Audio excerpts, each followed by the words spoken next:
Pemerintah menetapkan alokasi anggaran program makan bergizi gratis di RAPBN 2025 sebesar 71 triliun rupiah. Tim gugus tugas sinkronisasi Prabowo Gibran menyebut angka 71 triliun cukup untuk memenuhi program andalan Prabowo itu di tahun pertamanya. Apa saja yang harus diwanti-wanti pemerintahan baru untuk memastikan anggaran dan program itu tepat sasaran? Lengkapnya dalam ulasan Istana bersama jurnalis Kompas TV Friska Clarissa.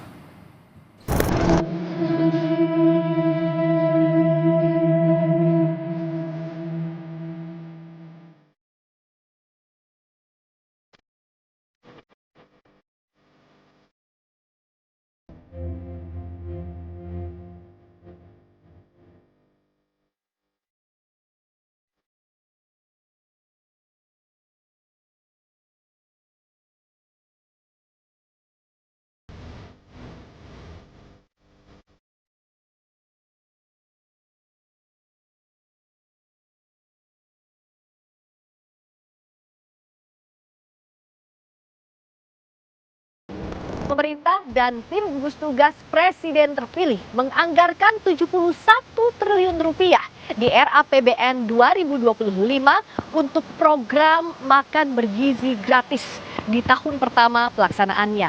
Bagaimana desain yang disusun agar program unggulan Prabowo Gibran itu bisa tepat sasaran, alokasi anggarannya aman bagi keuangan negara, dan tidak menyisakan celah korupsi ke depannya?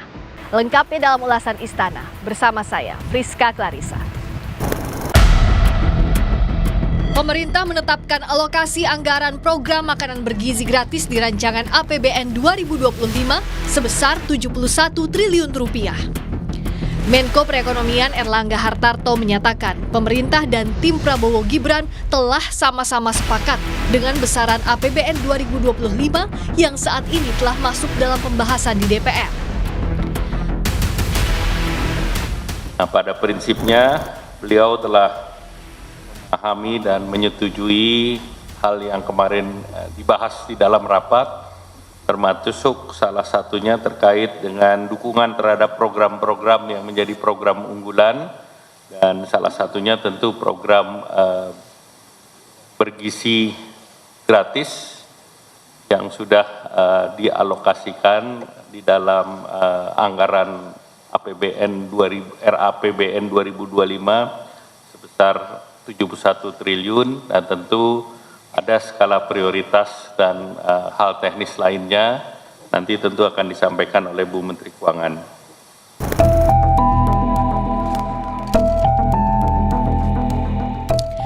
Di hari yang sama dengan sepakatnya pemerintah bersama tim Prabowo soal anggaran makan bergizi gratis, Presiden Jokowi memberi perhatian khusus mengenai pentingnya stabilitas politik jelang pergantian pemerintah agar berjalan mulus. Jokowi bilang jangan sampai ada turbulensi politik. Hal itu disampaikan Presiden di hadapan menterinya saat sidang Kabinet Paripurna soal ekonomi di Istana Negara. Pada kesempatan itu, Prabowo sebagai presiden terpilih pun duduk bersebelahan dengan Presiden Jokowi. Yang harus menjadi perhatian kita yaitu stabilitas politik. Ini penting agar jangan sampai ada turbulensi politik, agar transisi dari kepemerintahan sekarang ke pemerintahan berikut ini mulus dan baik, itu yang selalu dilihat oleh dunia internasional.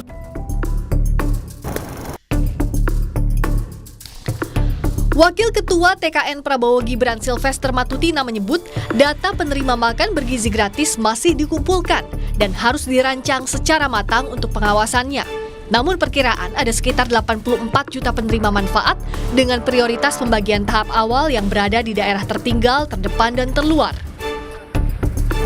Sudahkah ada rencana teknisnya, detailnya untuk berapa orang misalnya di tahun pertama, di mana saja secara lebih rinci? Ya, yang kita terakhir ya, ini data kan masih berbeda-beda nih antara data di Kementerian Pendidikan, Kementerian Sosial, termasuk Kementerian Kesehatan. Tapi intinya itu yang kita inginkan itu 84 juta penerima manfaat ya. Terdiri dari ibu hamil, bayi, anak SD, TK, SMP, SMA, bahkan sampai pesantren. Tapi kembali lagi nanti kita lihat memang benar-benar mana yang lebih mendesak gitu loh. Jadi kita juga tidak mau akhirnya program ini menyasar kaum yang gizinya sudah cukup baik ya, terutama di perkotaan dan kota besar. Jadi intinya kembali lagi kita mencoba yang 3M yang terluar, ya kan, terasing dan terbelakang lah, itu yang di luar.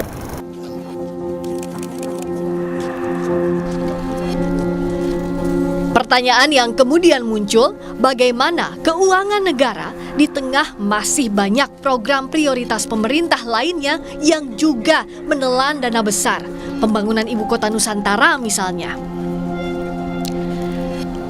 Lembaga riset independen Institute for Development of Economics and Finance atau INDEF mewanti-wanti, maksimalisasi defisit seperti yang dilakukan pemerintah saat ini dapat berisiko terhadap bertambahnya akumulasi utang negara.